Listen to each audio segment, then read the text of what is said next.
Vous parlez d'argent, ça va vous plaire, Greg, de caillasse. Bien sûr, Adrien, ça y est, vous mûrissez enfin. Oui, vous effectivement. devenez un daron, c'est bien. On a vu beaucoup d'euros, de dollars s'afficher ce matin lorsqu'on est tombé sur la publication de l'Observatoire du football de Centre international d'études du sport, important de les citer intégralement, qui ont publié la mise à jour des valorisations marchandes des joueurs. Ça veut dire quoi? Combien ça coûte? En gros, combien ils coûteraient ou à combien sont valorisés les joueurs? Et là, on est vraiment tombé des nues parce que le joueur le mieux valorisé de la planète aujourd'hui, eh bien c'est Lamine Yamal qui est valorisé. C'est l'objet de notre pourquoi à 343 millions d'euros. Lamine Yamal, évidemment, le joueur de Barcelone. Pourquoi? C'est de plus en plus fou. Regardez évidemment les pièces qui tombent, comme vous aimez. Bah, je suis pas oncle Picsou quand même. Hein. La piscine. Allez, on revient. C'est très long votre générique. Voilà. Alors le top 5, parce que maintenant je veux savoir, c'est quoi le top 5? En 1, évidemment, on retrouve Lamine Yamal, vous l'aurez compris, donc 343 millions d'euros. En 2, Erling Haaland, qui est valorisé à 255 millions d'euros. Kylian Mbappé, regardez, 200 millions d'euros. Jude Bellingham est 4e. Et Michael Olise est 5e. Et puis on a classé également le top 5 des Français. Donc vous l'aurez compris, dominé par Kylian Mbappé devant Michael Olise. On a Désiré Doué qui se trouve à la 7e place. On a Hugo Ekitike qui lui se trouve à la 13e place. Et Ryan Cherki à la 22e place à 101 millions d'euros. La première question qu'on s'est posée, c'est comment l'Observatoire du foot fixe la valeur de ces footballeurs. Pour y répondre, le toujours excellent Christophe Le Petit, économiste du sport. La valeur résiduelle du contrat, c'est-à-dire le nombre de mois ou d'années de contrat restant au joueur multiplié par son salaire mensuel ou son salaire annuel. Et puis il va y avoir aussi d'autres critères tels que les performances du joueur. Voilà, est-ce que c'est un attaquant qui marque des buts? Est-ce que c'est un défenseur qui fait des gestes défensifs décisifs? Vous allez avoir la renommée par exemple aussi de son club avec lequel il est sous contrat. Vous aurez également des critères tels que la renommée des clubs potentiellement acheteurs ou potentiellement vendeurs. Donc il mixe un certain nombre de critères. Et ce sont des chiffres qui augmentent. Ouais, l'argent, mais aussi le nombre de transferts, le nombre de mutations. Regardez l'étude de la FIFA qui est sortie il y a quelques jours, en 2025. 11 970 transferts dans l'année, c'est plus qu'en 2024. 10 863 et c'est plus qu'en 2023, 10 457. Et en termes d'argent, l'argent qui a circulé, c'est un upgrade beaucoup plus gros. Regardez, entre 2024 et 2025, 9,76 milliards de dollars ont circulé en termes de mutations, de transferts sur l'année. C'est 3 milliards de plus que l'année passée. Alors quelles sont les raisons à cette explosion là? Donc Christophe Le Petit, l'économiste du sport, nous a aidé à y voir plus clair. Il y a la croissance de l'économie du football pro, évidemment, avec le sponsoring qui a augmenté, avec la billetterie, les ticketing, tout le marketing, l'arrêt Bosman, plus de quotas de nationalité, et la bulle financière des droits télé. Ça, c'est évidemment très important parce que la bulle financière de droits télé apporte plus d'argent aux clubs, et qui dit plus d'argent pour les clubs, dit plus d'argent à dépenser sur le marché des transferts. Ça, c'est pour les raisons rationnelles, mais il y a aussi des raisons irrationnelles qui font monter le prix des transferts et donc la valeur des joueurs.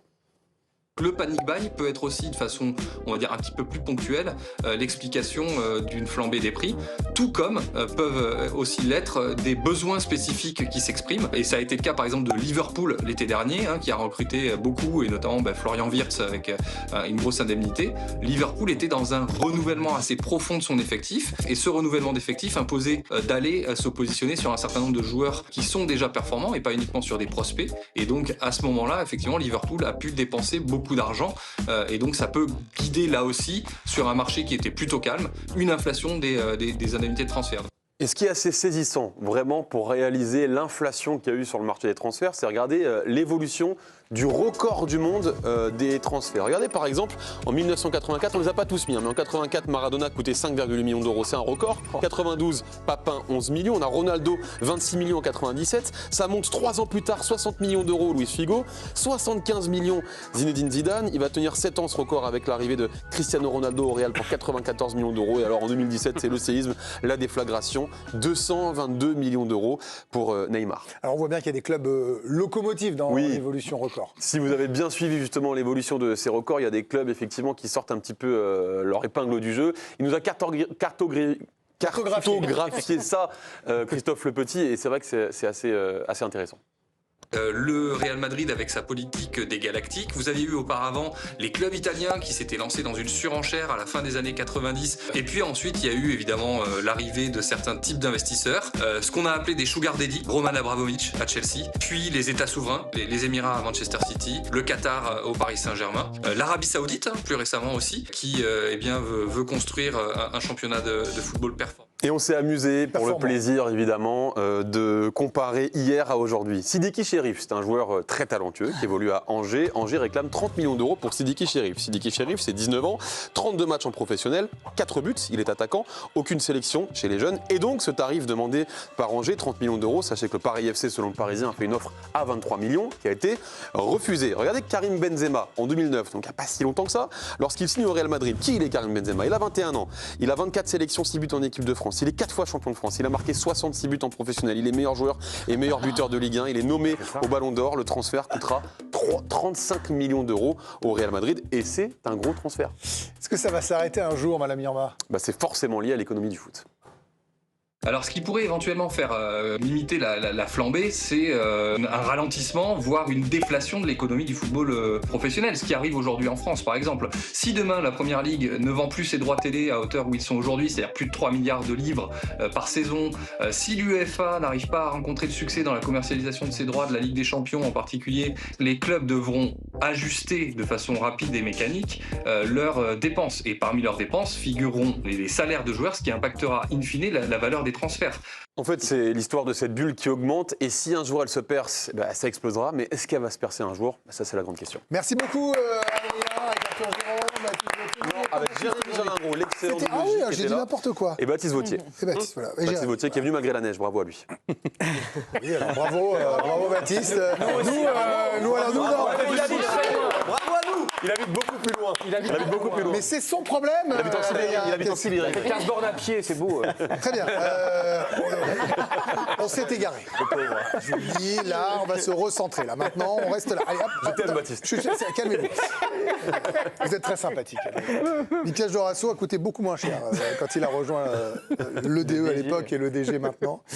Vicage Dorasso, quel regard vous portez sur cette évolution des transferts par rapport à ce que vous avez connu? Vous avez déjà raconté vos histoires avec un agent que vous avez gardé. Enfin, c'était presque, un autre monde, en fait. C'était en francs. Ouais. C'est vraiment en francs. Non, mais les transferts dont tu parles de Maradona, c'est en francs. Et en France, c'était beaucoup à l'époque, quand on les annonçait. Donc après, en euros, ça fait pas grand-chose.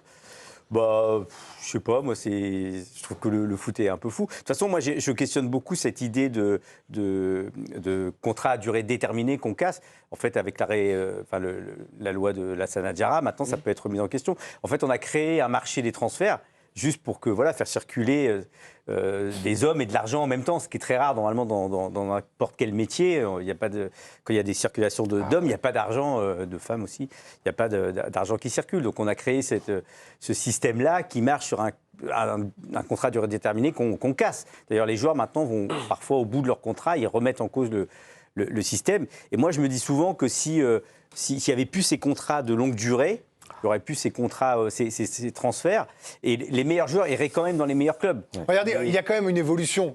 Je me permets de rebondir sur ce que vous dites. Les plus grandes stars aujourd'hui, je crois qu'on le répète très souvent dans l'émission, vont au bout de leur contrat pour être libres, prendre une prime à la signature, choisir leur club. Mais je parle vraiment des plus grandes stars. Mais ça questionne Ils font tous ça aujourd'hui. Ça questionne aussi les agents, parce qu'il y a les intermédiaires quand il y a autant de transferts, il y a évidemment de l'argent qui part un peu partout. Ah oui, il y a de l'argent, on n'a pas toujours la trace de tout. Oui, voilà, donc il y a tout ça qui se questionne, et moi, je pense qu'on pourrait revenir à quelque chose de plus régulé. Alors aujourd'hui, c'est comme ça, Yoann Rioux, mais 343 millions finalement pour Yamin Lamal. Est-ce que ça vous paraît cher, très honnêtement? Quand on voit 222 pour Neymar, je veux dire, pour le Qatar ou l'Arabie Saoudite ou qui vous voulez. Oui, bien sûr que c'est un coût très cher, ils essaient de contrôler, mais s'ils veulent le faire, ils peuvent le faire. Oui, mais Greg, je ne suis pas un anarcho-révolutionno-nihiliste, mais je veux que cette bulle explose, je l'espère. Après, vous allez me répondre qu'aux États-Unis, par exemple, ça continue encore à augmenter. Non, mais je pense qu'elle n'explosera pas pour les plus riches. Je pense que les petits championnats où il n'y aura pas de ruissellement, voilà. C'est ça que je veux dire. Moi, je pense, parce qu'il y a un moment donné, par exemple, déjà en France, on a quand même la crise des droits télé, mais pourquoi on n'arriverait pas un jour quand même en Première Ligue? On sent que la Première Ligue, il y a commencé un danger, la qualité commence à baisser un petit peu. Non, mais parce qu'il y a un moment donné... Donc, mais ça, c'est votre regard de passionné, il n'a jamais été aussi cher. Parce que pour moi, il y avait un chiffre... Si vous signez 10 ans. Ouais, mais il y avait un chiffre qui était symbolique, et je sais que vous allez me parler d'un autre temps, mais quand même, c'était à l'époque le meilleur absolument. C'est en 97, vraiment, ce chiffre. C'était Ronaldo du Barça à l'Inter, 182 182 millions de francs. Et maintenant, on parle même au-delà de 182 millions d'euros. Mais c'est-à-dire qu'en fait, moi, je veux bien que tu vas me dire, et tu as raison, qu'en 30 ans, tout a changé, Johan. Johan, le maillot, vous le payez 60 €, vous le payez 180 si vous mettez 3 flocages. Ouais, mais moi, donc,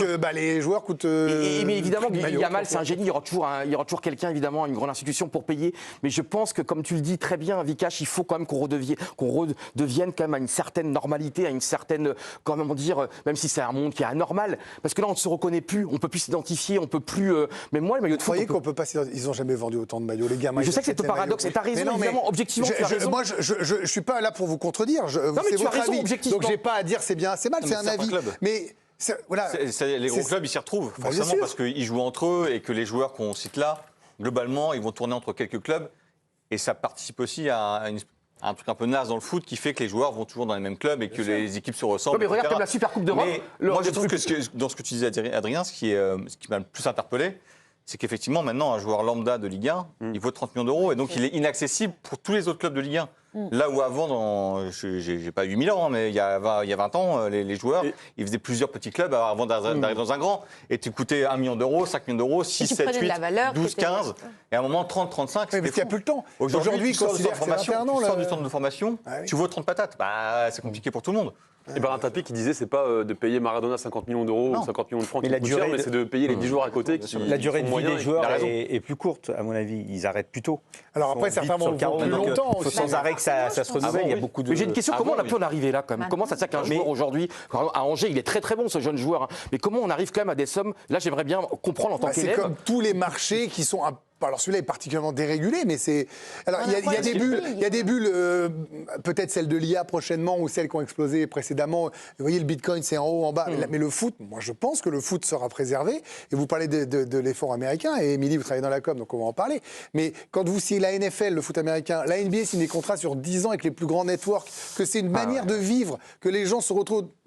Pourquoi vous voulez que ça s'arrête? Mais non, mais le joueur d'Angers, les clubs qui le regardent, c'est des clubs qui sont en première ligue, qui ont des droits TV qui ont explosé par rapport à ça. Non, regardez le Paris FC. C'est un futur gros. Pour le moment, ils sont 15e. Oui, c'est un ils sont un peu obligés de. Mais le problème de la valorisation, c'est que ça donne un prix qui est élevé, mais ils sont obligés un peu de le faire. Parce que s'ils ne le faisaient pas, on pourrait acheter. Mais vous seriez président d'Angers aujourd'hui, Émilie. Vous feriez pareil. Bah oui, on vous dit que votre joueur il vaut 30 millions et vous n'êtes pas gêné en disant ah ben non. Enfin, moi je veux dire, je suis président d'Angers, je dis Yohan Rioux, il est bien sympathique, mais je veux pas 3 millions d'euros, je veux 30 millions.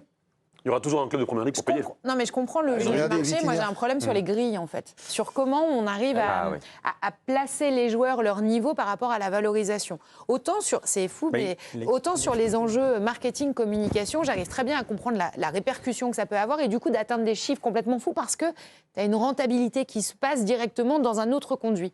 Autant, effectivement, sur des joueurs de première gamme, pardon, c'est peut-être pas la bonne expression, mais pourquoi dès que tu pars, ok, tu es à 30 millions, c'est énorme en fait. Et du coup, comment tu arrives à mettre derrière un niveau, une reconnaissance, une sélection et surtout un escalier qui soit cohérent avec des paliers. Alors par exemple, est-ce que le fait, je dis, là ce qui me passe par la tête, j'ai un peu réfléchi, mais dire, si vous n'êtes pas international, il y a un palier de tarif, par exemple. Je ne sais pas, si vous parlez de grille de salaire, comme dans une entreprise normale. Sauf que vous allez arriver finalement devant un jugement, on va vous dire, bah non, puisque ce n'est pas la règle dans le foot. Oui, c'est un marché de libre-échange classique, tu ne peux pas faire ça.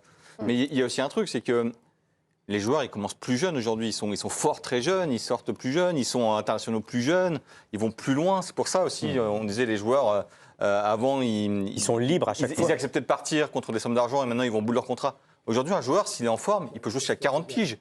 40 piges, ça veut dire que globalement, il peut se permettre dans sa carrière d'avoir 6 mois ou peut-être il est un peu au placard, etc. Et reprendre. Avant, un joueur, moi je me souviens quand j'étais jeune, franchement, après 30 ans, on disait les joueurs, ils sont presque un peu finis. Hein. Là, c'est un pareil, joueur qui est là à 35, c'est extraordinaire. C'est pareil aujourd'hui. Encore pire. Tu auras le turnover qu'il y a de joueurs. Tu ne te rends pas compte le nombre de joueurs qui arrivent sur le marché en permanence. Lewandowski qui l'agit là. Mais oui, mais ils sont très peu. Après, en fait, je ne veux pas vous couper, mais les grandes stars, je rejoins Vikash, on en parle sur le fait qu'ils jouent 80 matchs ou des sélections. C'est les 25 meilleurs. Mais pour tous les autres, c'est un turnover de ouf. Je veux dire, les effectifs ils sont renouvelés en permanence. Il y a des jeunes qui arrivent de partout. Et il y a beaucoup de joueurs. Aussi, le marché il s'est étendu. Il y a quand même beaucoup de. Il y a beaucoup de pays où. Ça, c'est la fin des quotas nationalité. Oui, mais là où Vikash a raison, c'est que pour vous répondre sur le fait que ça n'explosera pas, si regardez la France, c'est un gros marché normalement, vous avez un club qui est champion d'Europe et vous avez un championnat où vous n'avez pas de droit télé ou 80 millions à vous partager comme ça misérablement parce que vous avez fait des erreurs en plus. Donc est-ce que le foot il s'est arrêté pour autant? Non, ils nous attendent pas. Hein. Et ça vit ailleurs. Et puis les clubs qui travaillent bien vont trouver d'autres joueurs. Vous voyez, je me dis que finalement, nous, notre championnat, il a lâché la rampe et on n'a jamais été aussi bon, même au classement UEFA. Le mercato, c'est un feuilleton pour tout le monde aussi. Pour nous. Les gens n'ont pas envie que ça s'arrête parce que c'est juste. Tout le monde adore. Oui, mais Vikash, toi, par exemple, c'est ça qui est. J'aimerais, à ton avis, toi, tu as des idées très humanistes de répartition. Et nous, on est quoi? On est des gros méchants capitalistes? Mais Vikash, c'est un combat là-bas, oui. Et comment toi, tu le vis, toi, qui es un amoureux du foot et en même temps d'une égalité, d'un système même politique? Tu arrives quand même toujours à aimer ce sport malgré aimer l'argent absolu. Et moi, je pense qu'Ibrahimovic ou De Bruyne ou Maradona, quand ils jouent au foot, ils jouent au foot. Hein. Payer cher, pas cher, acheter, ils jouent vraiment au football. Hein. Donc, quand je regarde le match de foot, c'est un vrai match de foot. Puis mes combats, ils sont ailleurs que la Ligue 1. Évidemment. Il peut exploser. Pour finir cet excellent débat, bravo pour ce pourquoi. Johan Rioux. Message de la direction de la chaîne L'équipe. Super idée de réguler les salaires, Johan. Commençons par toi. Et ben, je trouve que c'est une très bonne idée. 9h demain. Johan Rioux, vous n'avez le droit de ne travailler que sur une seule chaîne et de ne pas être augmenté puisqu'il faut réguler. Désolé, Johan. C'est la vie. Désolé, Johan. Vous restez chez nous à votre salaire d'arrivée. Merci beaucoup, Adrien Courouble, pour ce pourquoi.